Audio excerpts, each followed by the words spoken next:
Hamid commente cette parole en disant « Ceci est une indication et pas un fondement ». Alors, l'imam al-Barbahari lui-même lit un jugement, celui de la passion, terme qui était employé à cette époque, sachez-le, pour définir un égaré ou un innovateur. Il lie ce jugement à une action bien précise qui est l'invocation contre le gouverneur. Il n'y a on ne peut plus clair pour exprimer un fondement de la sunna. Car le shir, l'imam al-Barbahari dit « Celui qui le fait forcément partie des gens de la passion ». Pourquoi? Car ceci est un fondement chez les gens de la passion. Mais Hamid interprète à sa guise, caractéristique bien connue des gens de la passion également. La parole du frère Hamid est donc des plus inquiétantes quant à sa compréhension de la sunna. Ensuite, le frère Hamid s'en prend dans sa parole aux salafis, caractéristique également des gens de la passion, en prétendant qu'ils font preuve de deux poids, deux mesures, sous prétexte que certains savants auraient critiqué des gouverneurs publiquement et que les salafis se seraient tus. Il présente aussi des récits de manière inexacte et imprécise concernant les compagnons du prophète, alayhi salatu wassalam, semant ainsi le doute chez la masse des musulmans. Cependant, toute personne intègre et honnête ne peut accepter comme preuve, pour légitimer un acte quelconque, les erreurs de certains. Auquel cas, les ennemis de l'islam pourraient aisément critiquer la religion à travers les erreurs de certains musulmans. Et ce principe-là, Hamid ne l'accepte pas lui-même. Il est le premier à critiquer cette façon de faire lorsqu'il s'agit de la critique de l'islam. De même, pouvons-nous accepter, sous prétexte que certains prédicateurs et prêcheurs d'internet battent et oppriment leurs épouses, face de ce comportement déviant, une généralité pour tous les prédicateurs? Personne ne l'accepterait. Car l'islam repose sur des textes. Et c'est par les textes qu'on juge les actes des hommes et non le contraire. Allah dit dans son livre فَإِن تَنَازَعْتُمْ فِي شَيْءٍ فَرُدُّوهُ إِلَى اللَّهِ وَالرَّسُولِ إِن كُنتُمْ تُؤْمِنُونَ بِاللَّهِ وَالْيَوْمِ الْآخِرِ. Et si vous vous disputez sur quoi que ce soit, renvoyez-le à Allah et au messager si vous croyez en Allah et au jour dernier. En vérité, les gens de la sunna n'acceptent pas la critique publique d'un gouverneur, quel qu'il soit. Et même si nous trouvons chez certains de nos savants des critiques ouvertes et publiques à l'encontre de tel ou tel dirigeant,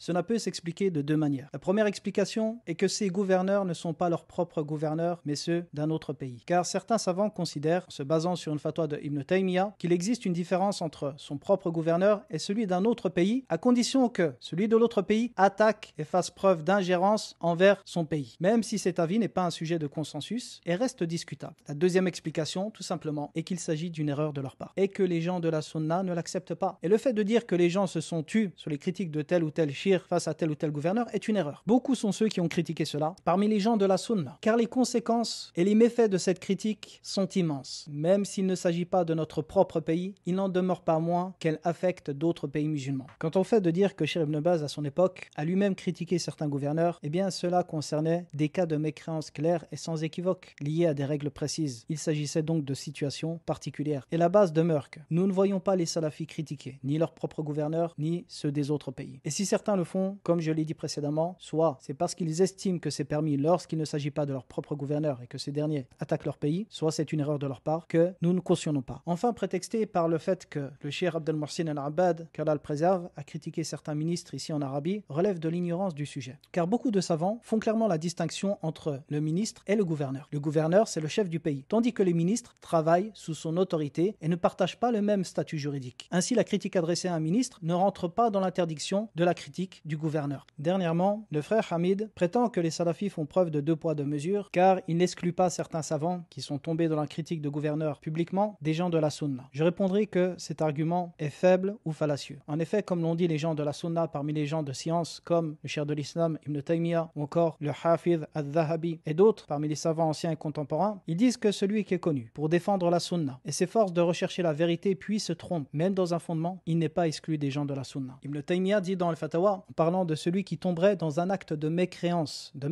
et pas seulement un fondement de la sunna. Il dit quant à la mécréance de cette personne, ce qui est juste, c'est que toute personne qui a fait un effort d'interprétation avec aptitude parmi la communauté de Mohammed, alayhi salatu wassalam, recherchant la vérité et se trompant, n'est pas mécréante. Au contraire, son péché est pardonné. Il dit également, celui qui fait un effort d'interprétation parmi les savants, avec le souci de suivre le messager d'Allah, alayhi salatu wassalam, est plus en droit d'être pardonné. Fin de citation. Et les paroles sur ce sujet sont extrêmement nombreuses. C'est d'ailleurs la raison pour laquelle les savants n'ont pas considéré comme innovateurs des sommités, des érudits tels que Al-Hafidh, Ibn Hajar et d'autres. Je finirai par un dernier point important. Dans une autre vidéo, le frère Hamid dit que ce n'est pas à lui d'interdire ou d'encourager les émeutes, prétextant qu'il y aurait une récupération politique des principes salafis par certains gouverneurs et que cela serait à sens unique. Je dirais que le frère Hamid peine à cacher ce qu'il dissimule dans son cœur et que s'abstenir de parler dans un tel contexte revient à cacher la vérité sciemment. Également, les gens de la sunna interdisent la révolte quelle que soit la situation, comme ce fut le cas à l'époque de Al-Hajjaj ibn Yusuf. Et je ne pense pas que le frère Hamid oserait prétendre que certains gouverneurs de notre époque, certains gouverneurs musulmans, ont atteint un degré d'injustice comparable à celui de Al-Hajjaj, qui a lui-même tué des compagnons du prophète alayhi salatu wassalam. Et malgré cela, les tabirin de cette époque interdisaient de se révolter contre lui. Car si les salafis interdisent la révolte contre le gouverneur, c'est parce que cela repose sur des principes religieux. Et nous le faisons par soumission au texte, par adoration de notre Seigneur et en suivant le messager d'Allah alayhi salatu wassalam. Et se taire volontairement, dans un tel cas, est une forme indirecte de participation à ce mal. Mais paradoxalement, le frère Hamid dit que c'est les salafis qui divisent la communauté sous de faux airs de bienveillance, oubliant que la révolte contre le gouverneur est le déchirement absolu de la société et sa division. Qui donc fait preuve de deux poids deux mesures? Oh Hamid. Wallahu a'lam wa sallallahu ala nabiyyina Muhammadin wa ala alihi wa sahbihi wa sallam.